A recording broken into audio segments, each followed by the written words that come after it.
just briefly describe what this particular meditation technique is and how it differs from, say, mindfulness or using an app or general sort of body relaxation, for example? Well, it's interesting because a lot of our clients have often tried other forms of meditation.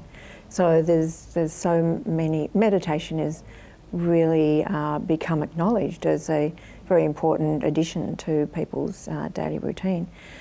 So there's many different types, as you've mentioned. You can do an app. You know, the technology is what's the easiest thing for people to use.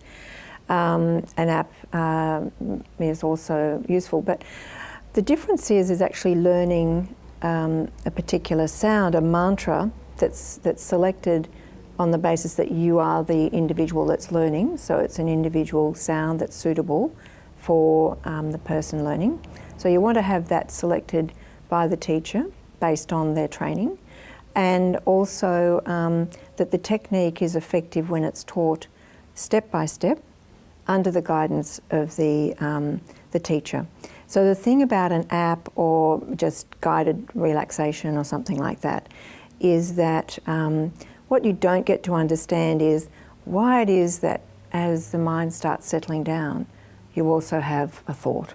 Yeah, so understanding the role of thoughts in meditation, but actually having the technique first of all, step by step, that you're actually following an instruction, and that process allows the mind to bypass the surface level of the thinking mind.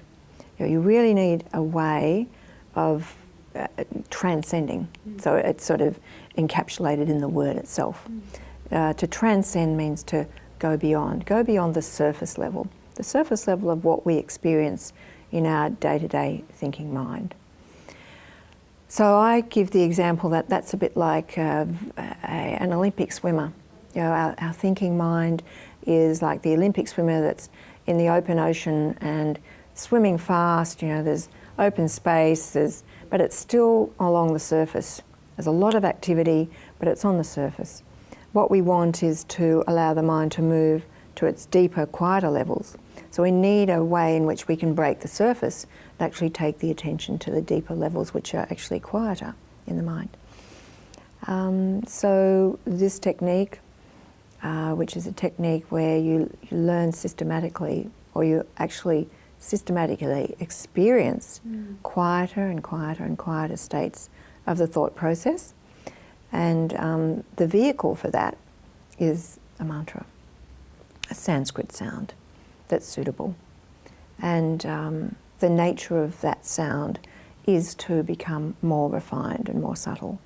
And so it's not based on any effort of the practitioner to refine, to create that change, which in a way is very different from other forms of meditation that might involve concentration or controlling the mind, or creating a visual experience.